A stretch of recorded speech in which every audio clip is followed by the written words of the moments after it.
Have you ever held a piece of jewelry, maybe felt its weight, looked at that sparkle, and just wondered, what's its story? Like, where did it start? Deep in the earth, right? Shaped over millions, billions of years. Yeah, unimaginable timescales. And then somehow it finds its way into human hands, and we turn it into, well, into art you can wear.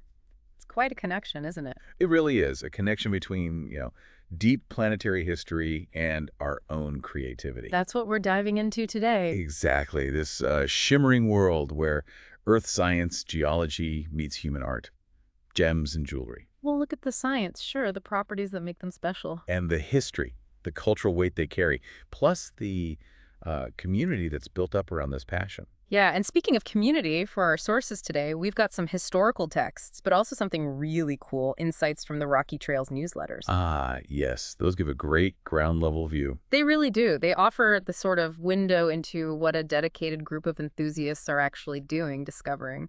What they're finding, what they're making. But here's a really important point, right up front for you listening. Yes, crucial caveat. Some of the info in the older Rocky Trails issues, well, things change. It might be outdated. Absolutely. Details like meeting times, locations, contacts, they could shift. So for the absolute latest, the most current information, you always need to check the Columbia Gem and Mineral Society's official website. That's the key. And that site is www.cgms.rocks. Easy to remember. www.cgms.rocks. Yep. We'll mention it again later, but definitely keep that handy. Okay, so the Columbia Gem and Mineral Society, CGMS. Tell us about them. Well, they're a nonprofit educational organization, really dedicated to fostering interest, exchanging knowledge. Across a whole range of stuff, Yeah, right? earth sciences, geology, fossils, gems, minerals, jewelry making, lapidary arts, even mining and rock collecting. It's broad. So pretty much if you're interested in anything dug out of the ground or made from it. Oh, basically, yeah. Whether you're, a serious collector, maybe a student, or just kind of curious about rocks and shiny things, it's a fantastic community. Great place to learn and connect. Okay, let's start with the allure. This fascination humans have with gems, it goes way back. Like ancient history kind of back. It feels almost instinctual, doesn't it? Yeah. What is it about these stones? Rarity, beauty. It's often a mix. Rarity, definitely. Durability is huge, too. Yeah, And just the sheer effort historically needed to find them, shape them. makes sense. Think about sapphires. Ancient cultures didn't just think they were pretty, they were sacred. The gem of gems, some call them. Wow. Even mentioned in Aaron's breastplate, wasn't it? That's right. And scientifically, sapphire is corundum. Incredibly hard. Second only to diamond. So they last. Exactly. That durability made them symbols of power, but also just practical for jewelry that survives centuries. And you have to be careful, right? Not all blue stones are sapphire. Good point. True sapphires are corundum. Sometimes you see water sapphire, but that's actually just colored quartz. Less valuable, softer. Gotcha. Any famous ones? Oh, definitely. There's the marvelous sapphire in the Hope collection. It had this amazing color change, blue in daylight, but amethyst purple under artificial light. Whoa, like alexandrite. Similar effect, yeah. Pleochroism. Well, And then there were Ms. Burdett Coutts sapphires, valued at, well, a fortune back then, around $139,500.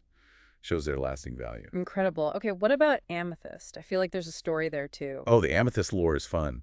The ancients genuinely believed drinking wine from an amethyst cup would prevent you from getting drunk. Seriously, like an ancient party trick. Sort of. You see lots of old amethyst cups engraved with Bacchus, the wine god, or Silenus. It was a widespread belief. Huh. Any cool geological features? Yeah, some Brazilian amethyst shows zoning. You can get two colors, like violet and yellow, right in the same crystal. Yeah. Really beautiful natural patterns. All right, let's bring it closer to home for some listeners. Emeralds. North Carolina has a special connection, right? It absolutely does. Emerald has been North Carolina's official state gemstone since 1973. Why there? What's special about the geology? You have these specific geological conditions, especially around places like Hidnite and Spruce Pine, that are just right for forming beryl, which is the mineral emerald belongs to. And they have found some big ones. Oh, yeah. The largest emerald crystal ever found in North America came from there. A monster, 1,438 carats. Wow, that's huge. Over half a pound. And then there's the Carolina emerald, a cut gem, 13.14 carats, valued at $100,000. Shows the quality you can find. And people can actually go look for them. Yep. The Emerald Hollow Mine near Hiddenite. It's the only public emerald mine in the world. You can go prospecting yourself. That sounds amazing. Okay, shifting gears to the ultimate symbol, maybe. Diamonds. Diamonds. Unmatched hardness, brilliance. They're kind of in a class of their own. Any mind-blowing facts? Biggest, best? Well, the biggest rough diamond ever found was just staggering. 3,106 carats, pulled from the premier mine in South Africa back in 1905. Unbelievable. What happened to it? It was cut into several stones. The largest is the Star of Africa #1. It's 530.2 carats, 74 facets. Just magnificent. It's part of the British Crown Jewels now. Right, right. And are some colors rarer than others? Definitely. Natural blue and pink diamonds are incredibly rare. It's down to tiny trace elements or structural quirks during formation that command astronomical prices because they're just so scarce. Little geological variations make a huge difference. Exactly. What about garnets? I always picture deep red. That's classic. The ancient name was carbuncle, which comes from Latin for small glowing coal.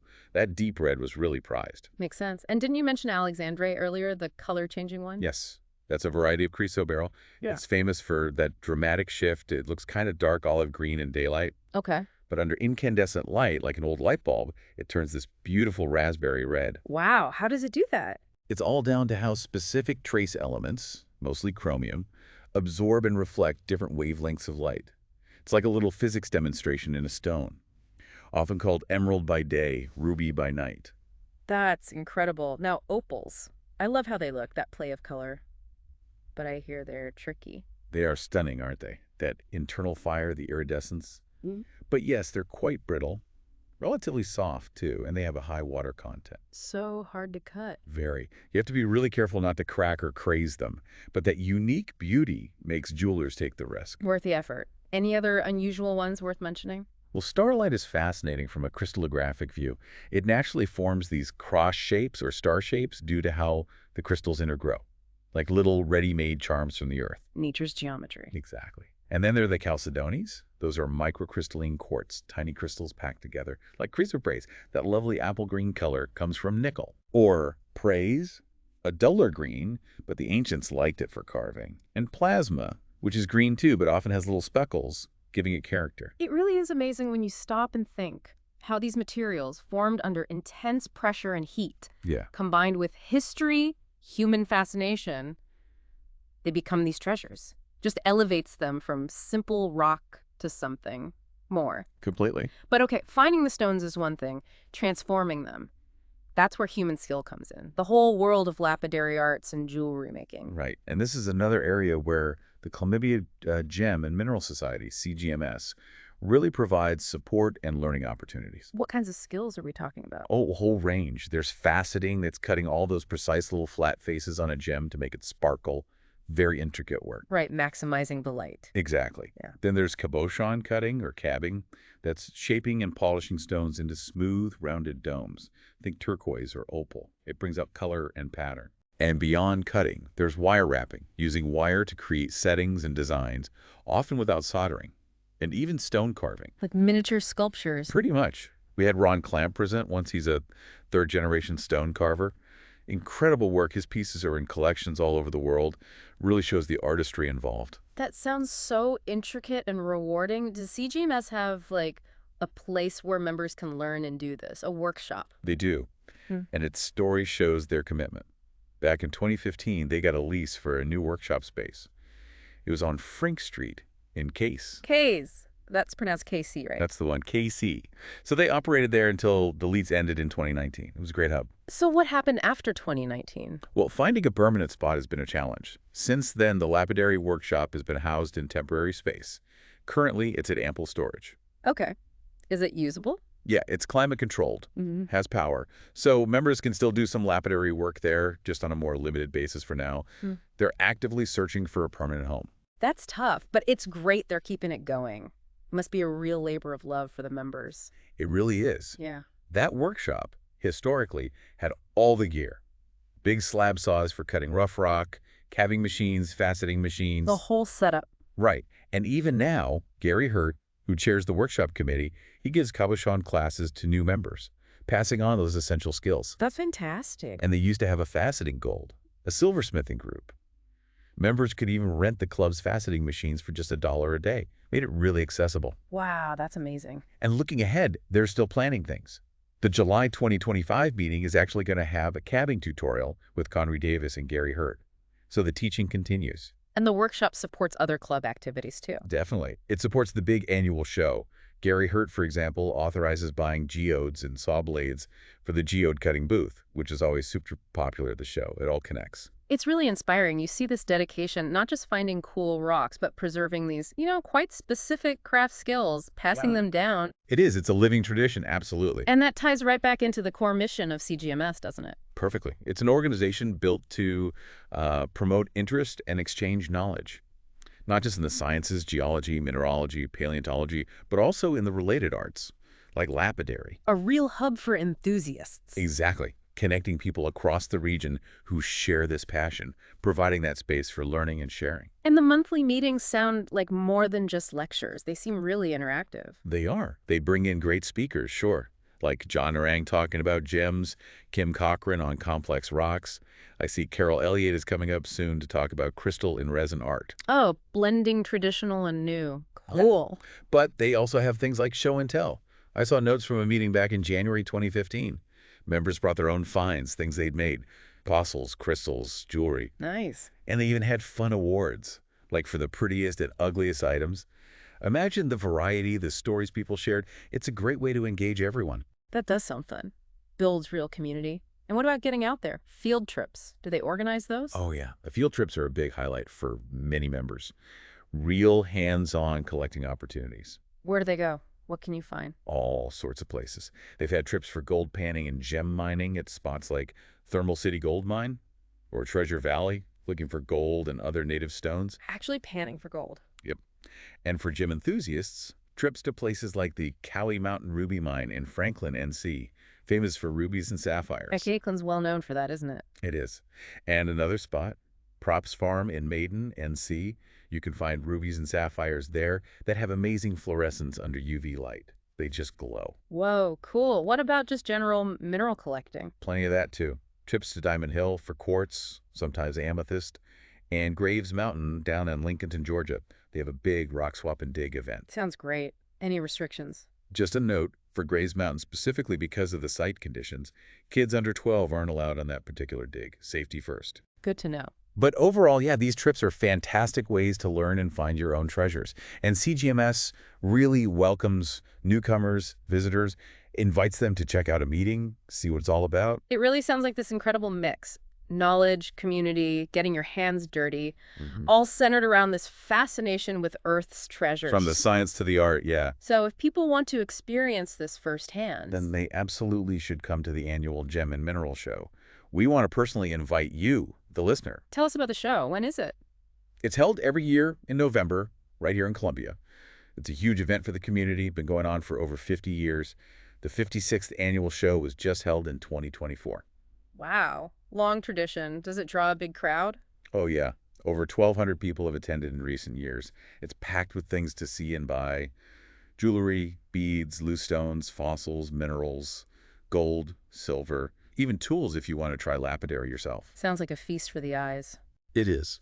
Plus, live lapidary demos, members showing off parts of their own amazing collections. It's just a fantastic atmosphere for anyone interested in this stuff. Okay, good info. Now, about logistics. You mentioned finding meeting places has been tricky lately. Yes, that's an important update. So, CGMS met at the McKissick Museum for 50 years, a really long time. Wow, 50 years. Yeah. But since the COVID pandemic, like many groups, they've had to be flexible and find other places to meet temporarily, like Hope Church sometimes. So they don't have one fixed spot right now. Not for meetings, no. They're actively searching Columbia and the area around it for a new permanent home, a place for the meetings, lectures, and really importantly, a permanent base for that lapidary workshop. Okay, so how do people find out where the next meeting is? The best way is through their monthly publication, the Rocky Trails newsletter. That's where they announce the location for the upcoming meeting each month. Got it. And the workshop is temporary too, you said? Correct. Remember the lease on Frink Street in KCC? That ended back in 2019. So the workshop equipment is currently in that temporary storage space until they secure that permanent society home. It shows real dedication, keeping everything going through all that transition. It absolutely does. The members are committed. All right, so bottom line, For anyone wanting the latest info, meeting locations, event details, especially about that big annual gem and mineral show in November. The website is your go-to source. One more time, www.cgms.ocks. Check it out. Okay, so as we wrap up this dive, maybe a final thought for you, our listener. Mm-hmm. The next time you see a beautiful piece of jewelry, or even just, pick up an interesting-looking rock on a walk, take a second. Yeah. Think about the journey it took. Millions, maybe billions of years forming. Then maybe unearthed, cut, polished. Shaped by geology, then by human hands. Exactly. You're holding not just an object, but a piece of planetary history, a piece of human artistry. What other hidden wonders are out there, just under our feet, waiting for their story to be told? Makes you look at the world a little differently, doesn't it? Appreciate that, Ganesh. It really does.